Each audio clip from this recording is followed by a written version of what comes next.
Sabah al-Khair, good morning dear listeners. You're listening to Radio 3CR on 855 AM and Palestine Remembered with Robert Martin, Nasser Mashni and Yusuf Ahmed al-Rimawi.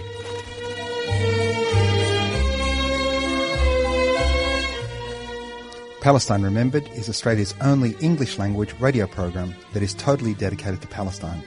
We'd like to welcome those listening on 855 and those that will join us on podcast at 3cr.org.au.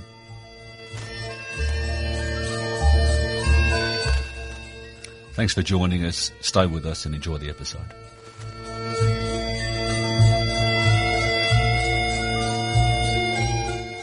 Good morning, ladies and gentlemen, and thanks for tuning in to Palestine Remembered on another lockdown Saturday. Just a quick update on last week's Prisoner Day show. The UN released a report this week talking about Israel and its actions in imprisoning Palestinians. And just quoting from this UN report, over the past month, Israel has released hundreds of Israeli prisoners as a preventative and protective step. It has not applied similar measures to the Palestinian prisoners. This indicates discriminatory treatment towards the Palestinian prisoners, which would be a violation of international law. Israel should be taking steps to release those facing arbitrary measures as well as vulnerable groups in its prisons to reduce overcrowding and to ensure the minimum conditions to prevent the spread of viruses. This talks about administrative prisoners. They also noted that family visits were banned. They spoke about that and said it is critical that any such measures are medically justified. And if so, alternative means for communication, such as video conferencing, should also be made available. Special and more relaxed measures should also apply to children and women visits. The experts expressed serious concerns about the Israelis impeding the efforts of Palestinians to combat COVID-19 in East Jerusalem in particular. The Israeli authorities recently raided a testing clinic in the densely populated Palestinian neighbourhood of Silwan under the pretext that its testing kits were provided by the Palestinian Authority, and Israel has also arrested doctors. It's inconceivable in the current conditions, especially in light of the lack of testing kits and other equipment, that Israel would undermine existing efforts to ensure that a larger portion of the Palestinian population is tested. Such efforts are especially needed when recent data suggests that rates of COVID have significantly increased in occupied East Jerusalem. That's no surprise to us and listeners of this show. We're very aware of the cruelty of Zionism and the occupation of Palestine. One of the things about Corona is it's taught us a new word, or a new term, essential workers. It's been amazing that that term is now broadly used to include anyone from a cleaner to a shop assistant in Coles, a checkout person. One of the things that Corona has taught us is what is an essential. Thanks to Corona, America today isn't invading anyone, which means their drones, their missiles, their tanks, their fighter jets, there's no invasions and no killings. So the millions of Iraqis, Afghans, Syrians and Libyans who were killed essentially prove today that war is not an essential service. Now, if you're a Palestinian in Palestine, occupied Palestine, you're staying home. Palestinians are doing the right thing. They're socially distancing. They're listening to medical professionals. But what is Israel doing? Israel's invading villages, raiding homes, exposing themselves to entire families, dragging Palestinians out, cooping them in overcrowded prison cells, denying them access to their families and legal authorities. Israel is using this virus, using worldwide deflection of attention on the crimes that are occurring in Palestine to A, push through the annexation according to the Trump plan, and B, evicting Palestinians from their ancestral homes. And we're going to go through a couple of the strategic opportunities that Israel has seen because of COVID. Never wanted to miss an opportunity at Hasbara or propaganda. Benjamin Netanyahu has exploited the pandemic and has exploited the crisis to consolidate his authority in one instance, and secondly to push through what wonderful work they are. And the Israeli Foreign Ministry has released a video of Antonio Guterres commending Israel and the Palestinian Authority for their joint efforts to minimise the spread of coronavirus. What it doesn't talk about is what Israel is not doing to help the Palestinians, in that it's not allowing ventilators or tests into Gaza, and what it's doing within its Palestinian citizenry of the state of Israel, the siege and what it does. One of the things that Netanyahu has been able to do within Israel is to consolidate his power. He's been able to wedge Benny Gantz into creating a coalition and to remain on as Prime Minister of Israel. One of the things that have been talked about is the authoritarian nature of the State of Israel, that in fact there might be around the world. People have been declaring states of emergency to enact measures to control their populations, but they didn't need to do that in Israel because that's been incorporated into their domestic law since Israel was established in 1948. Israel's radical response to this pandemic is built upon the powers and infrastructure that exist within the society that is Israel, the military society that is Israel, and it's been perfected in its colonial expansion and military occupation of the Palestinians, and something they export for profit today. And so whilst the rest of the world is new to full lockdown, the machination and processes have been tried and perfected within Israel, which has made its ability to do that so effective. Something that they did that nobody else, or I haven't heard anybody else do, is give authority to their spy agency, the Shin Bet, to use tracking software that they use against the Palestinians on its own citizens without their knowledge to track people when they should have been self-isolating. This speaks to the Orwellian nature of that society and culture and how they've used that learning in their domination and control of Palestinians. As a sovereign power, as the occupying power of Palestine, Israel's got a legal and ultimately overall responsibility, everyone within its control. Not just the Jews in its control, but the 7 million Palestinians within occupied Palestine. Adala, the legal rights group in Israel, took a petition to the Israeli High Court and showed that real-time coronavirus updates were only available in Hebrew.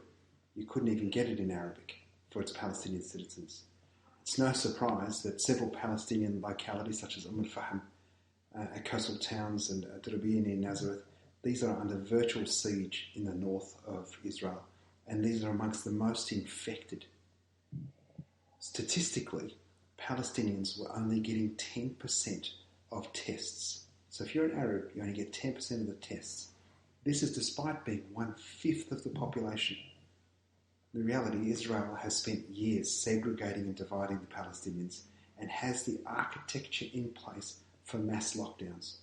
Under the guise of emergency, Israel's been able to create a smoke stream and do that without anybody actually noticing. During this health emergency, there was supposed to be a moratorium on home demolitions. That didn't stop the Israelis, though, as we know. On March 12th, they went in with some settlers into Nablus, where they visited a mythical site that the settler movement wants to annex. And this is in defiance of Palestinian authorities' efforts to prevent large gatherings. Remember that Nablus is a Palestinian town full of Palestinians.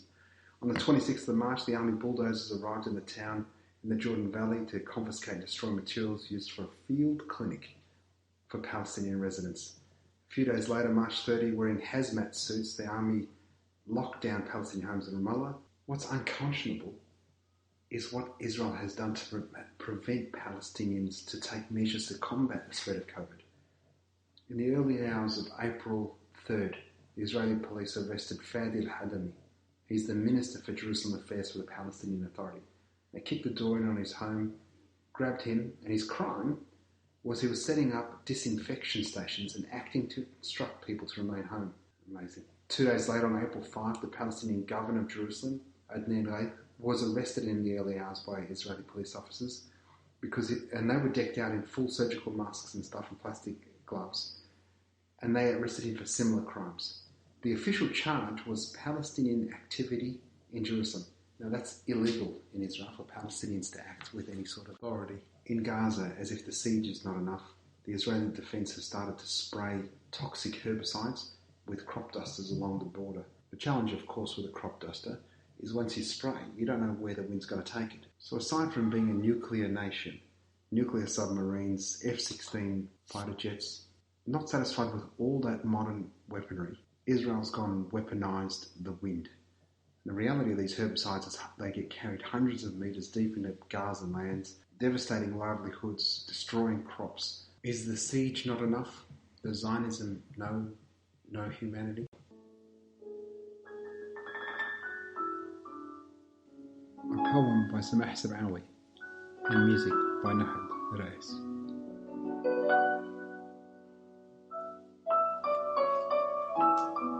The UN said Gaza was unlivable. A that life beyond livability in Gaza is inevitable, like the rainfall and the winter storms. Ferocious, it grows like dandelions, it powers through like inexorable love, like an irresistible kiss, like the birthing of new life beyond the statistics of death.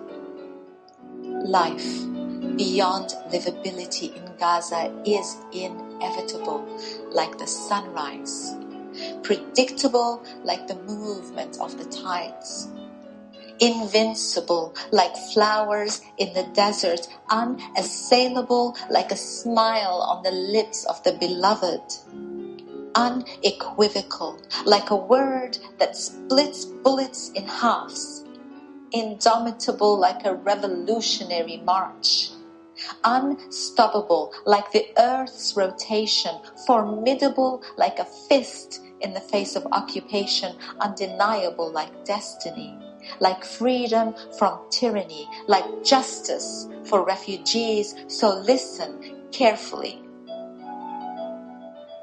2 million captive hearts are beating off rhythm. There is no harmony beyond livability, only the inevitable. Beware the inevitable. Many of our listeners know about the First Intifada and the Second Intifada, and they're the uprisings, the struggles within the occupied West Bank against the Israeli military occupation. But for true aficionados of Palestine and the history of Palestine, they know that these were in fact not the First and Second Intifadas, but rather the fourth and fifth waves of protestation against 100 years of colonialism in Palestine.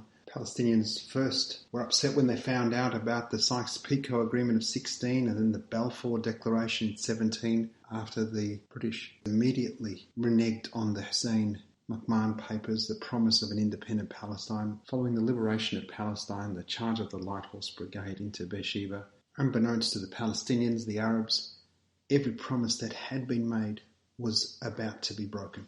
The colonialist attitude of the Sykes-Picot Agreement between the French and the British was ratified at the San Remo Conference in 1920 and then fully ratified by the precursor of the United Nations, the League of Nations, in July of 1922.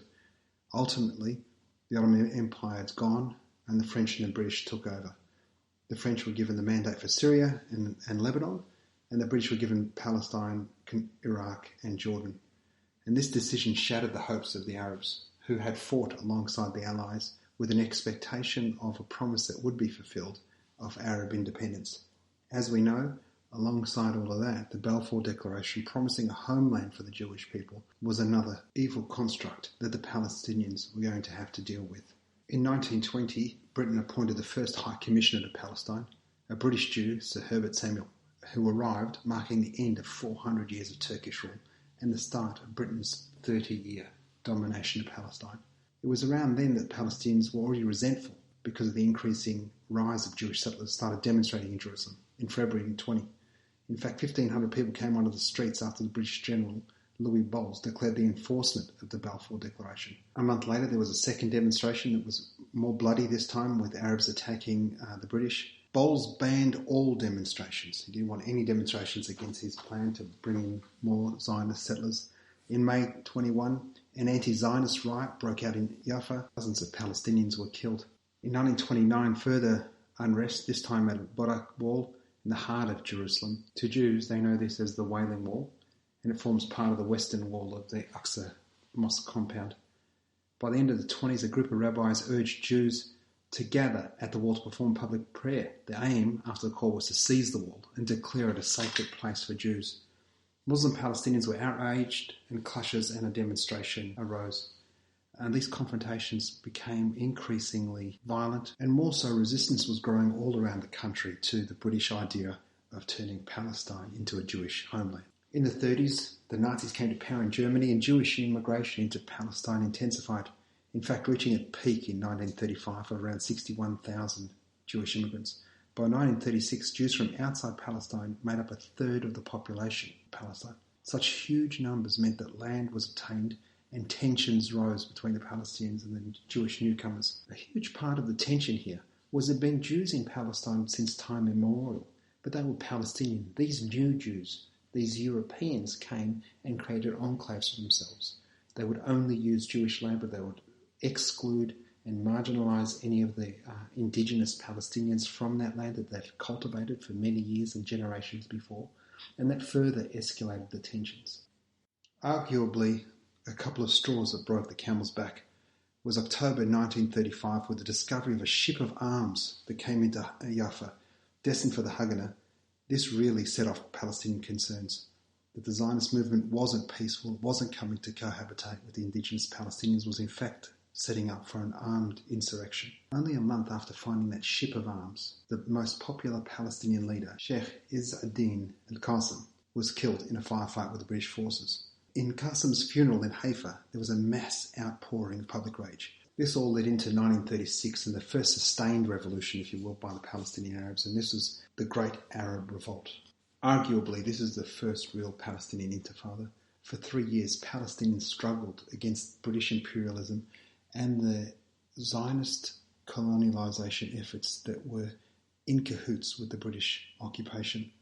What started out as that general strike on April 19 quickly spread to all the Palestinian cities and villages. A new Palestinian leadership was born, a resistance to the occupation of Palestine, a resistance to the colonisation of Palestine by European Jews. To give you an order of what this strike was about, everything stopped. Business communications, government services, the ports in Haifa and in Jaffa, bus drivers, train drivers, shops, everything came to a grinding halt. For 6 months this general strike was sustained. These pesky Arabs, these pesky Palestinians were not playing into the Zionist and British plan, and it really upset them. So the British employed various tactics to break up the strike and to quell the insurrection. What did the British do? They grew their police ranks by recruiting Jewish Palestinians, new European Jews to Palestine to be part of the British police. They conducted house searches, night raids, beatings, imprisonment, torture, deportation. Large areas of Jaffa were demolished, and the British called in military reinforcements. In October, 6 months after the strikes had started and the revolt had started, the Arab High Committee, which is the Palestinian leadership, under the pressure of the British actions and also under pressure of other Arab heads of state who'd had their independence but left the Palestinians behind, agreed to appear before the Peel Commission. In 1937, the Peel Commission published its report recommending the partition of Palestine to Jewish and Arab states. After calling off the strike and dismayed at the outcome of the Peel Commission, the Palestinian population relaunched the revolt and initiated the second phase of the revolt. The second phase lasted from July 37 until the end of 38, and it saw significant gains by the Palestinians. Huge parts of Palestine fell into Palestinian hand, including Jerusalem, full control over Jerusalem. The postal service was replaced, the courts were replaced, institutions were put into place. All the mechanisations and institutions that should be a state were now Palestinian, in Palestinian control by Palestinians. Now, this went contrary to Balfour Declaration, contrary to everything the Zionists were trying to do, and so they were going to have none of it. Remember, at this point, the rest of the Arab world had been given their promise of independence and statehood. Mandates were ending everywhere. So the British went all out. The Arab High Committee and all Palestinian political parties were outlawed. Political and community leaders were arrested. A number of high-profile Palestinians were exiled. Every military aspect of the counterinsurgency intensified. The British called in tanks, aeroplanes, heavy artillery. The British went one step further, collective punishment. Not only that, thousands of Palestinians were relegated to detention camps. Residential quarters were destroyed, schools were closed, villages were collectively confined and forced to billet British troops and police. On top of that, Zionist military institutions took advantage of the situation to build up capacity with the support of the British. By early 1939, members of the Jewish settlement police were 14,000. They were subsidised, uniformed and armed and trained by the British. The third phase of the rebellion lasted from August 38 to the summer of 39. The British dispatched another commission of inquiry, this one headed by Sir John Woodhead, and he was charged with responsibility to examine the technical aspects of implementing partition. In November of 38, the Commission concluded that the partition was not practicable. This didn't dissuade the British. They launched an all-out offensive. In 1939, more Palestinians were killed, more were executed by hanging, and twice as many prisoners were taken that year than the previous year. In May of 1939, the British government published a new white paper, and it basically said that Britain's obligations under the Balfour Declaration to a new Jewish national home had substantially been fulfilled. This new diplomatic offensive, but mainly the military offensive, put an end to the rebellion by the summer, July, August of 1939. Over the revolt's 3 years, over 5,000 Palestinians had been killed and nearly 15,000 wounded. The Palestinian leadership had been exiled, assassinated and imprisoned. Whatever gains the Palestinians might have made throughout that revolt were quickly overtaken by the larger geopolitical process of World War II. This British and Zionist assault on Palestine, on the Palestinians, on Palestinian institutions, leadership and the people meant that the Palestinians lost Palestine, not in 1948 in the Nakba, but during the Great Arab Revolt. Any semblance of resistance that we might have been able to assemble was completely and utterly demoralised and diminished.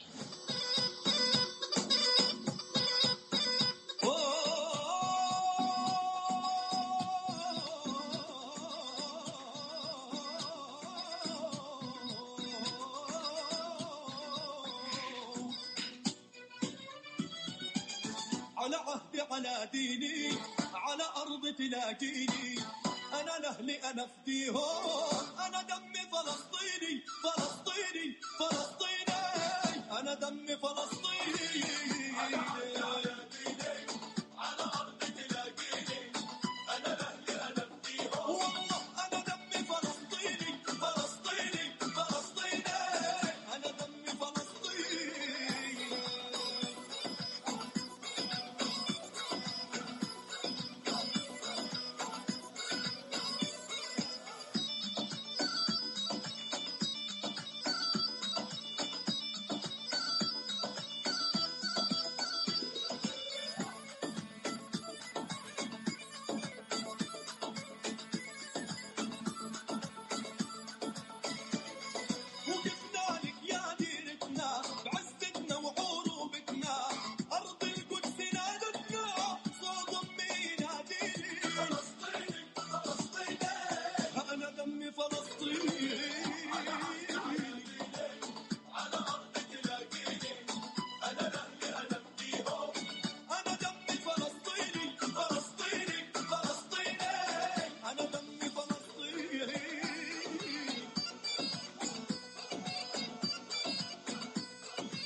Let's finish this week with some good news.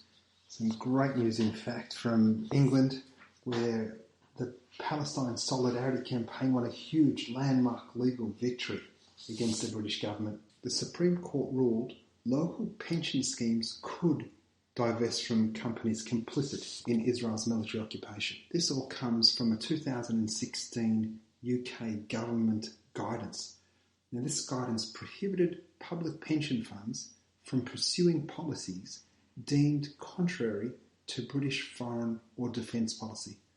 What this meant was that funds could not ethically choose to divest from businesses that they didn't want to be involved in, businesses that were complicit in the Israeli occupation, but it would also mean they couldn't divest from other companies that might have been deemed to be contrary to British or foreign defence policy. Now, this is an amazing win. It's an amazing win not just for the Palestinian boycott and divestment and sanctions campaign, but it's a win for the fundamental principles of democracy, freedom of expression and justice. Human beings should be afforded the right to choose if they want to buy a product or choose not to buy a product. I choose not to want to buy any palm oil because I know what the Indonesians are doing in Indonesia to the rainforests there and the orangutans, let alone what the Indonesians are doing in West Papua. This is my right to choose not to do that. To tell people that they don't have a right to invest their funds in entities that don't subscribe to, don't participate in, don't support the ongoing brutalisation of the Palestinians, the military occupation of Palestine, the denial of Palestinian rights to their ancestral homes, the denial of Palestinian refugees to the right of return, the denial of Palestinians to live with hope and freedom, that should be illegal. That should be illegal, not the stopping people choosing not to buy a product because it's made or benefits Israel. Be under no illusion, this was no small win. And I say it's no small win because it's a big thing to take on a government. But so dogged was the government, the British government, to protect this position, to protect Israel. So dogged was the determination that when the Palestinian Solidarity Campaign won in the High Court, they then forced it to the Court of Appeal.